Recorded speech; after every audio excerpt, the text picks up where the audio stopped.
फातिमा की रानी माँ, प्रभु यीशु की माँ, आसरा तू ही है माँ।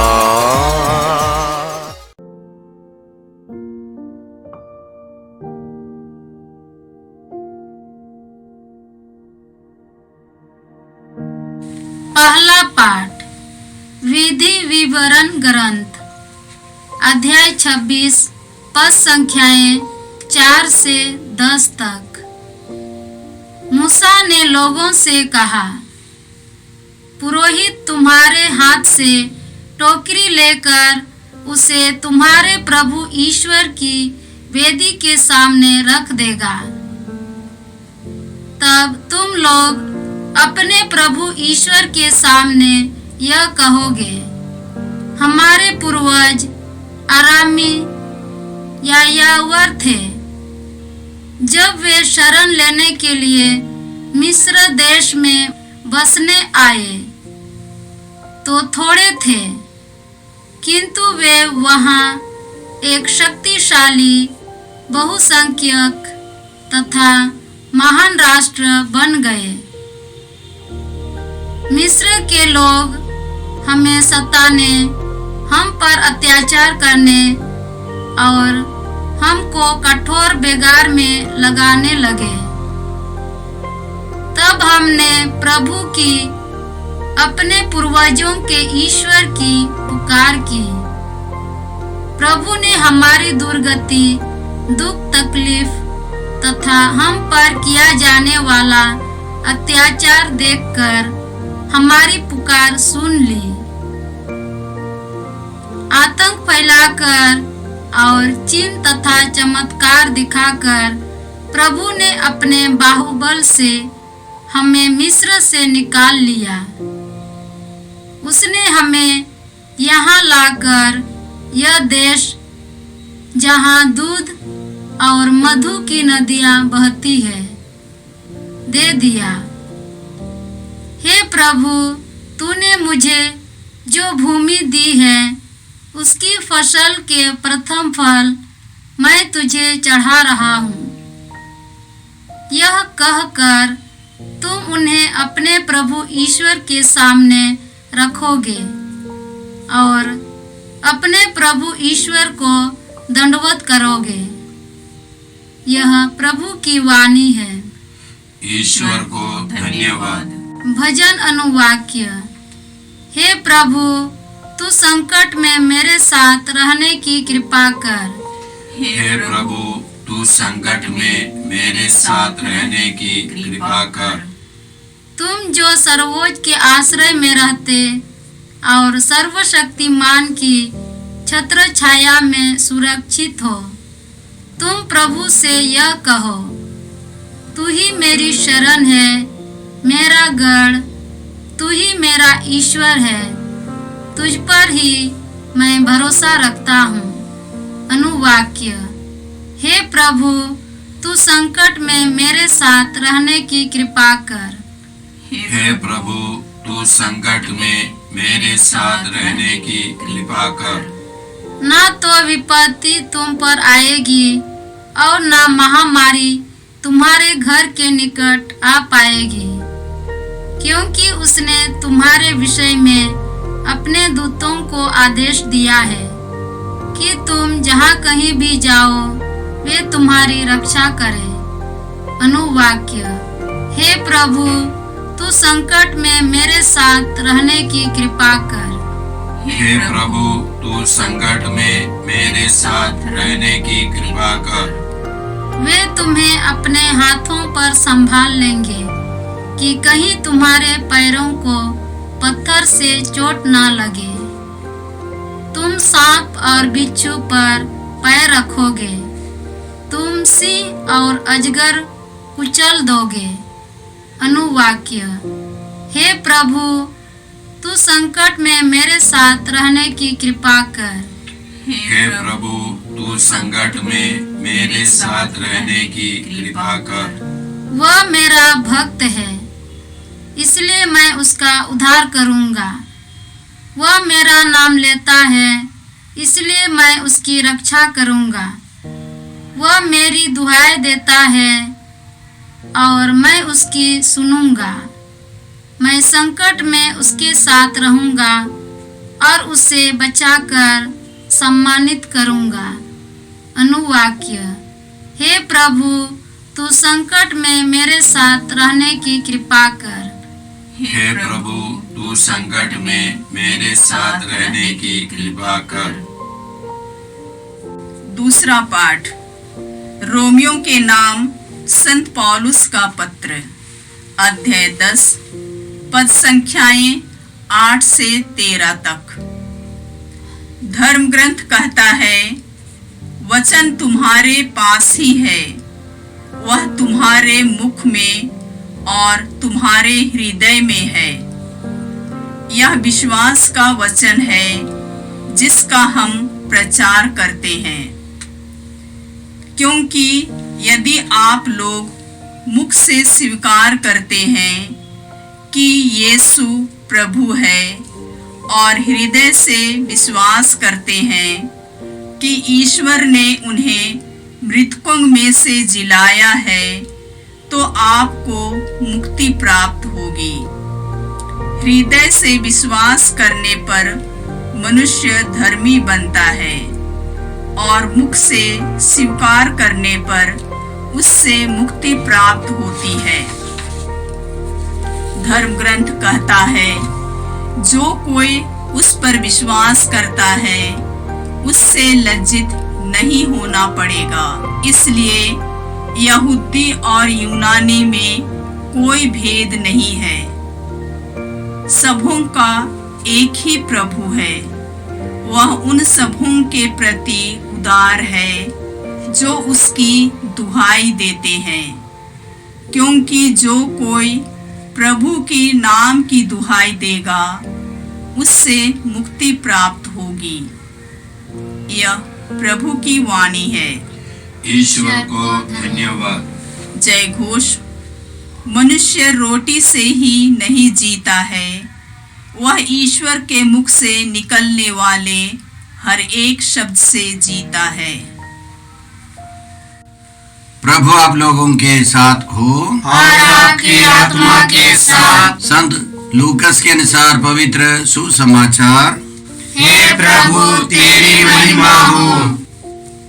अध्याय 4, पद संख्याएं 1 से 13 तक। यीशु पवित्र आत्मा से परिपूर्ण होकर यर्दन के तट से लौटे। उस समय आत्मा उन्हें निर्जन प्रदेश ले चला। वह 40 दिन वहां रहे और शैतान ने उनकी परीक्षा ली। यीशु ने उन दिनों कुछ भी नहीं खाया और इसके बाद उन्हें भूख लगी। तब शैतान ने उनसे कहा, यदि आप ईश्वर के पुत्र हैं तो इस पत्थर से कह दीजिए कि यह रोटी बन जाए। परंतु यीशु ने उत्तर दिया, लिखा है, मनुष्य रोटी से ही नहीं जीता है। फिर शैतान ने उन्हें ऊपर उठा ले गया और क्षण भर में संसार के सभी राज्य दिखाकर बोला, मैं आपको इन सभी राज्यों का अधिकार और इनका वैभव दे दूंगा। यह सब मुझे दे दिया गया है और मैं जिसको चाहता हूं उसको यह देता हूं। यदि आप मेरी आराधना करें तो यह सब आपको मिल जाएगा। पर यीशु ने उसे उत्तर दिया, लिखा है, अपने प्रभु ईश्वर की आराधना करो और केवल उसी की सेवा करो। तब शैतान ने उन्हें यरूशलेम ले जाकर मंदिर के शिखर पर खड़ा कर दिया और कहा, यदि आप ईश्वर के पुत्र हैं तो यहाँ से नीचे कूद जाइए, क्योंकि लिखा है, तुम्हारे विषय में वह अपने दूतों को आदेश देगा कि वे तुम्हारी रक्षा करें और वे तुम्हें अपने हाथों पर संभाल लेंगे कि कहीं तुम्हारे पैरों को पत्थर से चोट ना लगे। यीशु ने उसे उत्तर दिया, यह भी लिखा है, अपने प्रभु ईश्वर की परीक्षा मत लो। इस तरह सब प्रकार की परीक्षा लेने के बाद शैतान निश्चित समय पर लौटने के लिए यीशु के पास से चला गया। प्रभु का सुसमाचार। हे क्रिस्त तेरी स्तुति हो। यीशु क्रिस्त में प्रिय भाई और बहनों, आज का पहला पाठ विधि विवरण ग्रंथ से है, अध्याय 26 से है। ईश्वर ने आदेश दिया था कि इस्राएली लोग जब प्रतिज्ञा देश पहुंच जाएंगे तो वहां के प्रथम फलों को चढ़ाना है, पुरोहित के पास लाना है, एक टोकरी में रखकर प्रभु के सामने यह घोषणा करनी थी। हमारे पूर्वज अरामी यायावर थे। जब वे शरण लेने के लिए मिस्र देश में बसने आए तो थोड़े थे, किंतु वे वहां एक शक्तिशाली बहुसंख्यक तथा महान राष्ट्र बन गए। और आगे उनको कहना था कि ईश्वर ने चमत्कारी रूप से उनकी गुलामी से बचाया और यह प्रतिज्ञा देश उनको दिया है। और ईश्वर की स्तुति आराधना करते हुए, ईश्वर को धन्यवाद देते हुए यह प्रथम फल चढ़ाना था। तो यह एक विधान का रिश्ता है, एक रहस्य है। ईश्वर ने सब कुछ इस्राएलियों को दिया और उसमें से पहला फल, चाहे मनुष्य के हो, जानवरों के हो या प्रकृति से जो खेत से मिला हो, प्रथम फल ईश्वर का है। वे आभारी होकर ईश्वर को धन्यवाद देंगे और अपने प्रभु ईश्वर के सामने इन सबों को रखोगे और अपने प्रभु ईश्वर को दंडवत करोगे। यह आराधना का विषय है। हमें सब कुछ समर्पित करना है। हम इस महान रहस्य के लिए धन्यवाद देते हैं क्योंकि सब कुछ ईश्वर का है। यशायाह नबी के द्वारा ईश्वर कहता है, अध्याय 66 में, सब कुछ मेरा है।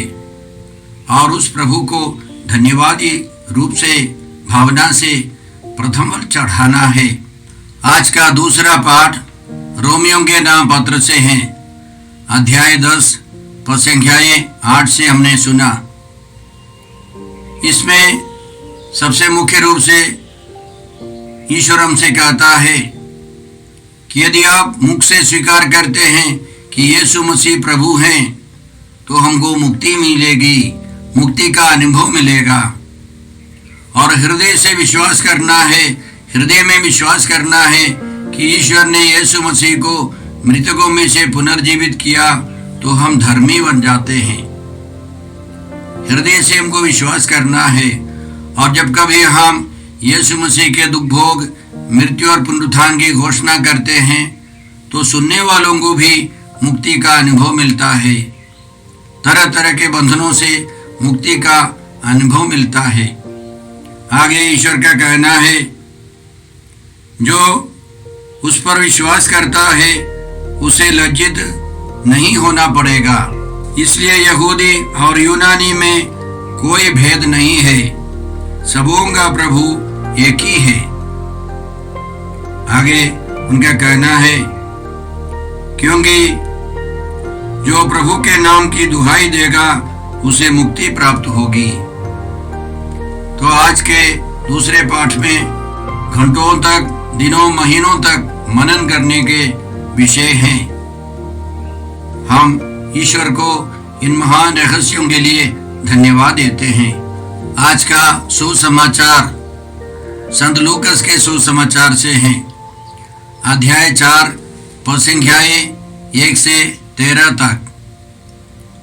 इसमें हमने सुना कि यीशु के जो प्रलोभन हुए, शैतान ने यीशु की परीक्षा ली और वह एक स्थान पर नहीं था, कई जगहों पर, कई स्थानों पर शैतान ने यीशु की परीक्षा ली। इसके अलावा अनेक परीक्षाएं हुई। आज के पाठ के अंत में हम लोगों ने इस प्रकार सुना, इस तरह सब प्रकार की परीक्षा लेने के बाद शैतान निश्चित समय पर लौटने के लिए यीशु के पास से चला गया। सब प्रकार की परीक्षा हुई और एक एक प्रकार की परीक्षा के बारे में हमारे संत लूकस हमको समझाते हैं। सबसे पहले यीशु को भूख लगी। सर्वशक्तिमान ईश्वर है, ईश्वर के पुत्र हैं, फिर भी सच्चे मनुष्य होने के कारण यीशु को भूख लगी। तब शैतान ने एक परीक्षा ली, इस पत्थर को रोटी बनाओ और खाओ। आसान तरीका है। सर्वशक्तिमान ईश्वर अपनी शक्ति का प्रयोग कर आसान तरीके से जीवन बिता सके। यह एक प्रकार की परीक्षा है।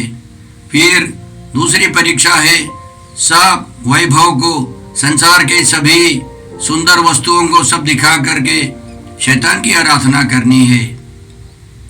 तीसरा है ऊपर से, मंदिर के ऊपर से कूदकर दिखावा करनी है। इन तीन परीक्षाओं में वास्तव में बाइबल के आधार पर तीन कमियां हैं, कमजोरियां हैं मनुष्य में। आदम हेवा ने पाप किए और उनको तीन प्रकार के प्रलोभनों से गुजरना पड़ा। उत्पत्ति ग्रंथ अध्याय 3 में हम लोग पढ़ते हैं, अब स्त्री को लगा कि उस वृक्ष का फल स्वादिष्ट है, वह देखने में सुंदर है, और जब उसके द्वारा ज्ञान प्राप्त होता है तो वह कितना लुभावना है। यह तीन तरह के प्रलोभन है। इसलिए संत यूहन्ना अपने पहले पत्र में अध्याय 2 पसंगिया 16 में संत यूहन्ना हमको समझाते हैं, शरीर की वासना, सबसे पहला प्रलोभन शरीर की वासना, दूसरा है आंखों का लोभ, और तीसरा है धन संपत्ति का घमंड। धन संपत्ति का घमंड, यह तीनों ईश्वर से नहीं है, यह संसार से आता है। और आदम हेवा को इसी तरह के तीन प्रलोभनों से गुजरना पड़ा। यीशु मसीह नया आदम है, सबसे बेस्ट आदम है, आखिरी आदम है। उनको भी तीन प्रकार के प्रलोभनों से गुजरना पड़ा। सबसे पहले शरीर की वासना, उसकी पूर्ति है भोजन करना। पढ़े लिखे लोग हमको समझाते हैं हमारे शरीर में तीन प्रकार की जरूरतें हैं, एक भोजन के लिए, एक ऐश आराम के लिए, एक नींद के लिए। तो यीशु को भूख लगी तो शैतान ने उनको बताया आराम से पत्थर को रोटी बनाओ, अपने शरीर की वासना की पूर्ति करो। दूसरा है संसार के सब वैभव, आंखों का लोभ, और इसकी शैतान की आराधना करो। यीशु कहते हैं कि केवल ईश्वर की आराधना होनी चाहिए। और तीसरा है स्तोत्र 91 लेकर के शैतान ने यीशु की परीक्षा ली। अपने भक्तों के लिए स्तोत्र 91 में लिखा है, वह अपने दूतों को आदेश देगा कि तुम जहां कहीं भी जाओगे वे तुम्हारी रक्षा करें। वे तुम्हें अपने हाथों पर उठा लेंगे कि कहीं तुम्हारे पैरों को पत्थर से चोट न लगे। कहा जाता है कि यीशु के जमाने के कई फरीसी और शास्त्री शैतान को निकालते थे इसी स्तोत्र के प्रयोग करते हुए। शैतान ने भी सुना है यह स्तोत्र बारंबार, इसलिए उसको लेकर के यीशु की परीक्षा ली। और यीशु कहते हैं यह भी लिखा है ईश्वर की परीक्षा नहीं लेनी चाहिए, सर्वशक्तिमान ईश्वर की परीक्षा मत करो। इन सभी स्थानों पर यीशु ने वचन लेकर शैतान को हरा दिया। विधि विवरण ग्रंथ अध्याय 8 से लेकर भोजन के संदर्भ में, और विधि विवरण ग्रंथ अध्याय 6 लेकर के इस शरीर की जो आंख के जो लोभ है उसके बारे में, या धन संपत्ति की घमंड, ऊपर से कूद करके नाम कमाने के जो घमंड है, उन सबों को यीशु ने विधिवरण ग्रंथ से लेकर शैतान को काटा, शैतान के तर्क को निरुत्तर कर दिया। आज पवित्र कलीसिया हमको ये सब वचन क्यों देते हैं? सबसे पहले विधिवरण ग्रंथ के द्वारा हमें समझना है कि सब कुछ ईश्वर का है। हमें ईश्वर के सामने सब कुछ समर्पित करना है। प्रतीकात्मक रूप से हम प्रथम फल चढ़ाते हैं। हमको हृदय में विश्वास करना है यीशु मसीह प्रभु है और उसकी घोषणा करनी है, और हमें हृदय में, दिल में विश्वास करना है पिता ईश्वर ने यीशु मसीह को पुनर्जीवित किया है। यीशु मसीह जीवित है और यीशु ने हमें रास्ता दिखाया है कि किस प्रकार परीक्षा में पास होना है। शैतान को परास्त करने का रास्ता प्रभु ने हमको दिया है। शैतान को परास्त करने का रास्ता प्रभु ने हमें दिखाया है। आइए हम इन पवित्र वचनों के लिए धन्यवाद देते हैं और प्रार्थना करते हैं कि हम भी शरीर की वासनाओं पर, आंखों के लोभ पर और धन संपत्ति के घमंड पर विजय पाए। हे पिता ईश्वर, हे प्रभु यीशु, हे पवित्र आत्मा ईश्वर, इन पवित्र वचनों के लिए हम धन्यवाद देते हैं और प्रार्थना करते हैं कि हम सब यीशु के समान शैतान पर विजयी रहे। हम ये प्रार्थना करते हैं प्रभु क्रिस्त के द्वारा। हमारे प्रभु यीशु क्रिस्त की कृपा, ईश्वर का प्रेम और पवित्र आत्मा का साहचर्य आप सबों को प्राप्त हो। आमीन। यीशु क्रिस्त में प्रिय भाई और बहनों, प्रभु यीशु ने हमें आदेश दिया है संसार के कोने कोने में जाकर सारी सृष्टि को सुसमाचार सुनाओ। सुसमाचार सुनने के लिए और सुनाने के लिए एक अच्छा मौका है। आप कृपया इस चैनल का सब्सक्राइब करें, लाइक करें, शेयर करें, बेल आइकन दबाएं ताकि यहाँ की नई वीडियोस की सूचना आपको मिलती रहेगी। साथ साथ आप दूसरों को भी प्रेरणा दें इसका सब्सक्राइब करने के लिए। याद रखें, कल के मिसा के दैनिक पाठ और उस पर टिप्पणियाँ आज ही दोपहर के बाद हम लोग अपलोड करते हैं। कृपया आज ही उसको सुनकर कल की तैयारी करें। प्रभु यीशु आपको और आपके परिवार को 100 गुनी आशीष देंगे। जय यीशु।